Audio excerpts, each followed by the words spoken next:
इस वीडियो के बाद अब ओवरहेड प्रेस के ना मास्टर बन जाओगे एंड उसके बाद आपको बड़े शोल्डर होने से कोई रोक ही नहीं सकता। देखो पहली सबसे इंपॉर्टेंट चीज़ है बेंच का एंगल। ठीक है, अगर आपका बेंच का एंगल थोड़ा सा इंक्लाइन हल्का सा ऐसा रहेगा तो आप ना अपर चेस्ट थोड़ा सा इन्वॉल्व करोगे एंड मोस्टली फ्रंट डेल्ट पे फोकस करोगे। एंड अगर आपका बेंच का एंगल पूरा ऐसा सीधा रहेगा तो आप फ्रंट डेल्ट पे ऑफकोर्स फोकस करोगे, मेन एक्सरसाइज उसी की है, बट थोड़ा सा साइड डेल्ट पे भी फोकस करोगे। जैसे कि आपको पता होगा जो आपका शोल्डर मसल है उसमें मेनली, वैसे होते तो काफ़ी हैं, बट मेनली ईजी करने के लिए, डिवाइड करने के लिए 3 एरियाज हैं, एक फ्रंट, साइड एंड बैक, है ना। तो तीनों ट्रेन करने होते हैं। फ्रंट एंड बैक तो मोस्टली हो ही जाते हैं और कंपाउंड मूवमेंट्स में ट्रेन, बट साइड वाला नहीं होता एक्चुअली। लेकिन इसमें हम मोस्टली फ्रंट ही ट्रेन करेंगे। साइड डेल्ट के लिए बहुत ही अच्छी मस्त एक्सरसाइज है साइड रेजेस, उसका पूरा ट्यूटोरियल ऑलरेडी बना के डाल रखा है, देख लेना आप। लेकिन जो सीट का एंगल है मैं आपको रिकमेंड ये करूँगा कि हल्का सा ना पीछे ही रखना, क्योंकि जो साइड डेल्ट वाला वेरिएशन होता है ना उसमें बहुत ही ज़्यादा लोग शोल्डर इंजरी के लिए रिपोर्ट करते हैं कि शोल्डर में पेन हो गया, ये हो गया। बहुत लोगों की शोल्डर इंजरी होती है, तो मुझे तो यही वाला वेरिएशन पसंद है, इसलिए मैं आपको भी यही सिखाऊंगा। बहुत ही ज़्यादा इंपॉर्टेंट बात मैं आपको बता देता हूँ एक, ठीक है। ये कोई बता नहीं रहा है, पता नहीं क्यों लोगों की इंजरी इसलिए हो रही है। होता यह है कि आपको जब सेटअप करनी है एक्सरसाइजेस, तो अभी मान लो अब ठीक है, अभी तो आप बिगिनर हो फॉर एग्जांपल, अभी आप हल्का हल्का वेट उठा रहे हो, ओके नो प्रॉब्लम। बट अभी आप धीरे धीरे एडवांस हो रहे हो एंड आप एडवांस हो रहे हो, प्रोग्रेसिवली ओवरलोड कर रहे हो, 30 का डंबल, 40 का डंबल, धीरे धीरे 50 आप ओवरहेड करने लग जाओगे। तो तब कैसे उठाओगे उसे? तब आपको हमेशा 2 लोग चाहिए जो आपको डंबल पकड़ाएं। आप हमेशा 2 और लोगों पर डिपेंडेंट रहोगे? नहीं, आपको सेटअप खुद से आना चाहिए। सेटअप आपका इतना क्रिस्प होना चाहिए कि वो सेकंड नेचर हो जाए।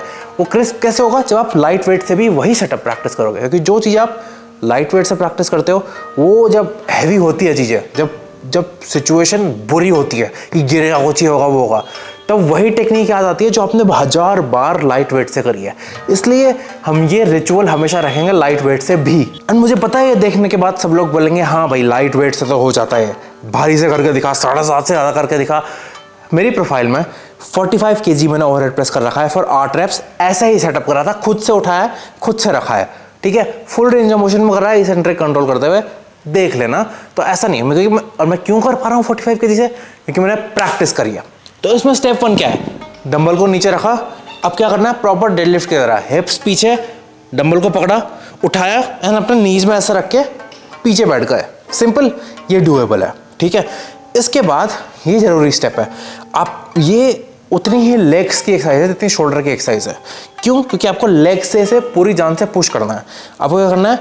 आप लेग से पुश करोगे, ये और ये ऐसे तो कैसे नहीं होगा, ज़्यादा लाइट है इसलिए मैंने ऐसे पकड़ लिया, लेकिन जब भारी होगा तो ऐसे करोगे, ये यहाँ एंड ये यहाँ, ठीक है। आ गया इस पोजीशन में, अब आप प्रेस करने के लिए रेडी हो। लेकिन कभी ऐसे रखना, ये रखना और यहीं से ऐसे उठा लाना, ये मत करना। क्यों? क्योंकि लाइट वेट में हो जाएगा, लेकिन जब भारी होगा तब हमें आगे की सोचनी है, हेल्दी हैबिट्स अभी से बनानी है। इसके बाद आपके पास प्रेस करने के 2 ऑप्शन है, या तो देखो आपके एल्बोज बाहर की तरफ पॉइंटेड है एंड आप ऐसे प्रेस करो कम रेंज ऑफ मोशन में, ठीक है। ये आप कर सकते हो। इसमें साइड डेल्ट ज़्यादा इन्वॉल्व होगा, मेन तो ऑफकोर्स फ्रंट डेल्ट ही होगा, बट साइड डेल्ट थोड़ा सा ज़्यादा इन्वॉल्व होगा। बट जैसे कि मैंने बोला, इसमें लोग अपर चेस्ट की इंजरी बहुत ही ज़्यादा, अपर चेस्ट सॉरी क्या हो गया मुझे, इसमें लोग शोल्डर की इंजरी बहुत ज़्यादा रिपोर्ट करते हैं कि यहाँ पेन हो गया, वहाँ पेन हो गया, क्योंकि जैसे मैंने आपको बार बार बताया बॉडी से बहुत दूर है वेट, ठीक है। अब इसका सोल्यूशन क्या है? अगर हमें लॉन्ग टर्म हेल्दी शोल्डर चाहिए, शोल्डर की मसल ही बनानी है, इसका ऑल्टरनेटिव ये है कि हम ना चेस्ट आउट करके एल्बोज बॉडी के थोड़ा सा आगे ले आएंगे यहाँ, ठीक है। पहले यहाँ थे, अब यहाँ आ गए। अरुण आपको फर्क दिख रहा है? नहीं, मैं इतना अच्छा वीडियोग्राफर नहीं हूँ, अब मेरे पे एडिटर भी नहीं है, इसलिए मैं एक बार साइड से भी दिखा देता हूँ। तो लोग करते हैं मोस्टली ऐसा, मैं चाह रहा हूँ कि आप करो एल्बोज को थोड़ा सा आगे ड्राइव, ठीक है, ज़्यादा भी नहीं कर देना ऐसे, ठीक है, हल्का सा आगे ड्राइव, चेस्ट ही थोड़ा सा ना आप करोगे भी ऐसे ऊपर, फुल रेंज ऑफ मोशन करोगे भी ना, आपको थोड़ा सा नेचुरल सा मूवमेंट लगेगा, है ना। ऐसे में अगर आप एकदम वाइड करके करोगे तो बहुत ही ज़्यादा नेचुरल सा लगेगा, आपको लगेगा शोल्डर इंजरी कभी भी हो सकती है। आपको ये थोड़ा एक्सपेरिमेंट करना कौन से एंगल में, ठीक है, इसमें थोड़ा सा आपको नेचुरल मूवमेंट लगेगा। अब इस मूवमेंट में ना सबसे जरूरी बात, इस मूवमेंट में क्या, सारे पुश मूवमेंट्स में ये सबसे जरूरी बात होती है कि जो आपका एल्बो और आपका रिस्ट है ये एक लाइन में हो पूरे टाइम। क्यों? क्योंकि जब दोनों जॉइंट एक लाइन में होंगे ना तो ज़्यादा फोर्स प्रोड्यूस कर पाएंगे। आप इमेजिन करो अभी एक लाइन में है तो एकदम स्टेबल है, अब मैंने इसको आगे कर दिया तो मेरा बाइसेप एक्टिवेट हो गया और मैं कैसे पुश करूँगा। अब मैंने इसको एकदम ऐसे पीछे कर दिया तो फिर मैं ट्राइसेप का ज़्यादा यूज़ करूँगा। मुझे वो सब कुछ नहीं करना, मुझे चाहिए कि ये दोनों हमेशा एक लाइन में रहे, चाहे मैं किसी भी रेंज ऑफ मोशन में रहूँ। देखो पूरे टाइम में एक लाइन में, यानी हर प्रेसिंग मूवमेंट में होता है। बेंच प्रेस में वही होता है, अगर आपको भारी चीज़ उठानी है तो आपको जॉइंट्स एक दूसरे के ऊपर स्टैक करने पड़ेंगे। अब हम बहुत पास पहुंच गए हैं, हमारा सेटअप अच्छा है, हमने अच्छे तरीके से सुंदर तरीके से कर लिया। जो हमने एल्बो थोड़ा सा आगे कर लिए, चेस्ट हमारी आउट हो गई, जॉइंट्स हमने एक दूसरे के ऊपर स्टैक कर दिए हैं अपना रिस्ट का और एल्बो का। अब हमें बस ऊपर को पुश करना है, पीछे नहीं ऊपर, ये सीधे ऊपर पुश करा। नेगेटिव हम धीरे धीरे कंट्रोल करेंगे, ठीक है। हम स्टार्टिंग में स्पेशली जब आप बिगिनर हो और आप टेक्निक सीख रहे हो तो मैं रिकमेंड करूंगा कि आराम से 3 सेकंड लेके नीचे आए। हाँ, एक बार आपने सीख लिया टेक्निक, आपको अच्छा खासा कॉन्फिडेंस है। अच्छी टेक्निक का मतलब है कि हर रैप एक जैसा दिखने लग गया आपका, तब आप थोड़ा सा 1 सेकंड कर सकते हो इसेंट्रिक, तब 3 सेकंड करने की जरूरत नहीं है, ठीक है। लेकिन आप आराम से स्टार्टिंग में आए, पूरा यहाँ तक टच करा अपने फ्रंट डेल तक, ठीक है।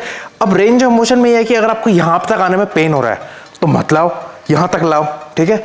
जहाँ पे आपको पर्सन, अगर यहाँ पे आने में आपको कोई पेन नहीं हो रहा है, ब्रावो, पूरे time full range of motion करनी है भाई तुझे। लेकिन अगर आपको ये हो रहा है कि यहाँ इससे नीचे आप आ रहे हो तो आपके शोल्डर में पेन हो रहा है, तो तब मत करना, तब यहीं तक लाना, ठीक है। बट आइडियली इसेंट्रिक कंट्रोल करेंगे, पूरा यहाँ लाएंगे, आधा सेकंड करीब पॉज करेंगे एंड उसके बाद जॉइंट स्टैक करते हुए सीधा अप। अब मेरा ऐसा हो गया सेट खत्म, ठीक है। थक गए मेरे शोल्डर और रैप नहीं हो रहे, तो अब मैं क्या करूँगा, डंबल फेंक दूंगा? नहीं, अगर मैं डंबल फेंक दूंगा तो फिर इंजरी के चांस बढ़ेंगे, लोगों को डिस्टर्ब होगा, बहुत सारी चीज़ें होंगी। एंड जो मैं आपको दिखाना चाह रहा हूँ मैंने 45 केजी से कर रहा है, तो मैं फालतू ऐसा कुछ भी नहीं बोल रहा हूँ, ठीक है। तो डंबल में यहाँ लाऊंगा एंड में, यहाँ पे मैंने सपोर्ट दे दिया है। अब मुझे जब डंबल वापस रखना है तो मैं पहले उठाऊंगा और कोई भी पाँव, राइट या लेफ्ट, पाँव उठाया, ये रखा, फिर ये, या फिर मोस्टली जो मैं करता हूँ हैवी वेट से, ये करा, उसके बाद दोनों पाँव उठाए, ऐसा खड़ा, ये। इसकी प्रैक्टिस कर लेना 2-3 बार, ठीक है, बहुत सिंपल है। इसकी प्रैक्टिस करोगे तो ऐसे ये छोटी छोटी फालतू की चीज़ों से आपकी इंजरी नहीं होगी। एंड ये हो सकता है लोग ये इजीली 50-55 के तरीके से करते हैं।